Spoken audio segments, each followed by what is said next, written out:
Esse primeiro lance é o do pênalti, do possível pênalti do Felipe Melo em cima do Arrascaeta. Ainda no primeiro tempo, o Felipe Melo já tinha um cartão amarelo. E aí ele chega ali, ó. Tem até uma câmera de trás que é mais impactante. Ele chega, você tá vendo isso aí numa câmera lenta, né? Ele chega ali com lembrando, né? um enorme vigor. A gente não tem os direitos do Campeonato Brasileiro ou desse jogo do Campeonato Brasileiro, então a gente só tem essa imagem. Você tem Isso, outras que é da imagens. nossa equipe de reportagem. Exatamente. Você tem imagem de trás do gol, por exemplo, que fica muito mais assintoso. Né? Ele não vai em bola, ele não dá em bola. Ele olha de só não, é pênalti, muito pênalti. E aí o árbitro não foi chamar, o VAR não chamou o árbitro e o árbitro que estava ali próximo ao lance. O árbitro também não estava. Olha lá, Sávio Pereira lá, ele tá no bico da área, ó. E aí não marca pênalti. Beleza, jogo segue. A gente tem um outro pênalti, o pênalti pedido pelo Fluminense, já no segundo tempo, já caminhando para a reta final do jogo. Uma bola que bate no braço do Gerson dentro da área, e o braço do Gerson não estava colado no corpo não, ó. Vamos ver por esse lance, por esse ângulo, ó. Bola do Cano para trás e ela pega ali, ó, no braço do Gerson. O Gerson ainda tenta esconder o braço ali, mostrando que estava para trás, mas não estava, né? Na super lupa ali, dá para ver que o braço estava aberto. Esse é o único ângulo que a gente tem. Tem outros ângulos que mostram que estava ainda mais distante do corpo dele o braço, né? E assim, pela determinação da regra atual, o VAR, no mínimo, tinha que chamar o árbitro aí, né? Sim, porque tá bem encoberto, né, a visão dele. É diferente do lance que a gente acabou de ver do Felipe Melo, em que ele tá de frente e dá pra ele ver nitidamente o que aconteceu. Esse lance tá mais escondido, o VAR, na minha opinião, deveria entrar sim. Foi um jogo mais brigado do que jogado, muito também por conta do desempenho da arbitragem, não só do Sávio, mas da arbitragem toda, incluindo, claro, sempre o VAR. E é aquela questão, né? O problema não é nem você ter uma discrepância em relação a critério em jogos, né? Em árbitros diferentes. Mas a gente tem tido muito no Campeonato Brasileiro uma discrepância de critérios no mesmo jogo. Foi o que aconteceu hoje, né? Não é? Que é o caso. A gente teve também um lance, o Luiz Araújo foi expulso num lance que a gente teve o mesmo lance, o Lima em cima do Felipe Luiz, idêntico, e não tomou nem amarelo, né? É porque o lance da expulsão, que eu não falei aqui, acho que está muito claro. A gente vai mostrar ainda. Que acho que está muito claro que o VAR levou em conta uma coisa, que é a consequência do lance. É a lesão do Marcelo. Que isso não está na regra. Isso não está na regra. O VAR não pode falar, a pegada era para amarelo, mas como o jogador saiu, eu vou chamar para expulsar. Então, assim, se o cara expulsa direto, beleza. Se o cara expulsa direto, acho que o VAR não deveria se meter.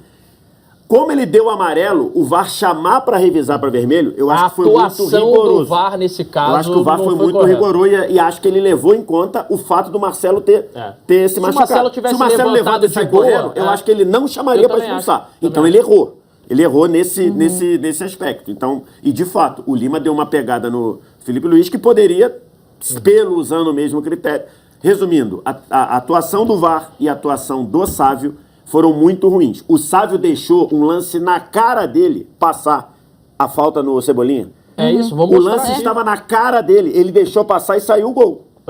Aí o VAR entrou para corrigir. Então, e aí isso eu acho que acontece muito no Brasileirão hoje em dia e, consequentemente, com alguns árbitros mais do que com outros, que ele se exime de marcações dentro de campo, se escorando que o VAR pode chamá-lo a qualquer momento, né? Foi o caso hoje. A gente vai botar aqui o lance do gol anulado do Fluminense, né? O gol do John Arias. Aí, ó. Começa com uma falta do André em cima do Cebolinha. O árbitro tá de frente pro lance, mas assim, a centímetros do lance, na cara dele. Ele não dá a falta. O Fluminense puxa o contra-ataque, o John Arias acerta esse belo chute aí, ó. Um balaço no canto e sai para comemorar. A torcida do Fluminense canta, os tricolores ficam em polvorosa, mas aí o VAR chama, ele revê o lance da falta na origem, olha onde ele tá. Você não precisa nem chamar o VAR, né? Quer dizer, o árbitro tá ali de frente. Ele não é lance pro VAR chamar. Se ele achou que não é falta, não é falta. Então ele interpretou que assim, não foi. Que fique claro, a falta aconteceu e muito. Foi muito falta. A arbitragem acertou, só que aí eu acho que acertou de uma maneira atrasada. O VAR não era pro... pra existir a necessidade do VAR chamar E o ele ali. VS sempre fala sobre isso, porque quando é um lance interpretativo, e que acho que nesse caso só tinha uma interpretação e ele estava bem colocado, em tese o VAR não tem que chamar, né, VS? Não tem que chamar. Se tivesse encoberto, Só que não ali, tivesse visto alguma coisa. olhando ali, o que prevalece ali? É muito clara a falta. Exato. E aí o VAR se Então, e chamou. aí isso configurou um erro do árbitro dentro de campo. Porque uma falta provavelmente- clara então, na mas- frente do rosto dele, ele não marcou, pô. Então, a gente precisa ouvir. Eu falei sobre isso no gol do São Paulo, que foi anulado na quinta-feira, o gol do Caleri. Eu não ouvi o áudio. Saiu o áudio do Palmeiras de São Paulo, do Palmeiras de São Paulo. Não sei. O que acontece? Vamos supor que nesse lance o Sávio narrou assim pro VAR: eu não dei a falta porque não houve o toque. Perfeito? Se o Sávio narra isso, eu não dei a falta porque não houve o toque. Aí o cara fala, só um minutinho que eu vou olhar. Houve o toque. Houve o toque, ele tem que chamar. Se o Sávio Ou se ele fala, pô, não, mas ele pegou bola. Então, se não é o caso, ou ele não pega a bola. Ou então André, ele né? fala assim, eu não dei falta porque antes do toque ele desarmou a bola. Aí o VAR, só um minutinho que eu vou olhar, olhou, não bateu na bola, o VAR tem que chamar.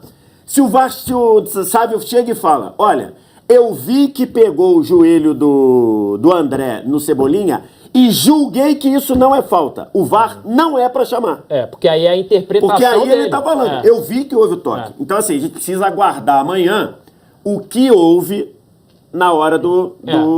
Eu acho que essa é uma outra discussão, né? Se o VAR acertou ou errou. Da conversa. Independentemente disso, você está do lado do lance e julgar que esse lance não é falta, Pois é. o árbitro não fez o trabalho dele. O árbitro não fez o trabalho dele. O VAR acertou, e é para isso que ele serve, para Exatamente. corrigir coisas de dentro do campo que foram marcadas ou não marcadas de forma Otávio? errada. Só que isso retardou o jogo de uma maneira Perfeito. em todos os lances. E com um detalhe, o VAR, ele acertou nos dois lances 2 vezes. Por quê? Porque ele julgou que foi falta e ele julgou que era a mesma fase de ataque e era. Porque aqui, ó, o Arias pega e vai direto ao gol, então isso é a mesma fase de ataque. E o do Gabigol é Pablo empurrando, cabeceando pro Vitor Hugo, que dá assistência pro Gabigol. Então ele julgou não tem certo. interferência na jogada. Né? Não tem jogada lateral, não tem bola que foi pra trás. Foi bola. Aconteceu uma ação faltosa no início da fase de ataque. Então, esse julgamento, nisso, o VAR, nos 2 gols, o VAR acertou. Nos 2 gols. Só tem uma questão de critério. Esse é o gol VAR, do Flamengo, ó, que o VAR já chama o árbitro, outra vez o Sávio Pereira Sampaio, e aí ele pega a falta do Pablo em cima do Cano. Isso daí aí, ó, nesse lance. Eu acho que aí pra mim tá muito claro, nessa imagem aí, tá muito claro que o Essa que é o a Pablo imagem que mostrou no telão do Maracanã. telão do Maracanã. Então, assim, o mesmo VAR que entendeu que isso era falta pra chamar, ele entendeu que o lance do Felipe Melo não era pra chamar. Não dá pra entender. É o mesmo VAR. E o Douglas, ainda bem que o VAR chamou, né? Ainda bem que o VAR chamou, senão o juiz teria deixado rolar aí 2 lances que eram claros de falta, né? Esse lance do Pablo também, muita falta em cima do Cano, né? Se não tem o VAR, hoje teria acontecido muitas coisas, né? Na verdade, que os árbitros também querem aparecer muito mais que o atleta, né? Querem mostrar que são os caras do jogo, enfim. E aí você acaba deixando as 2 equipes irritadas, e aí não sai jogo, fica um Eu jogo acho feio. que esse é um exemplo bom de que a arbitragem não foi boa, né? Hoje o torcedor do Fluminense, o torcedor do Flamengo e os 2 times, Flamengo e Fluminense, saíram irritados com a arbitragem.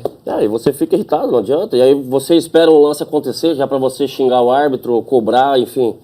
E as coisas não fluem, fica aquele jogo parado, toda hora o VAR... Tudo bem que são lances importantes, né? Que daí demora também, então o jogo demora a voltar, enfim. É tentar tira o ritmo do resolver jogo, isso, né?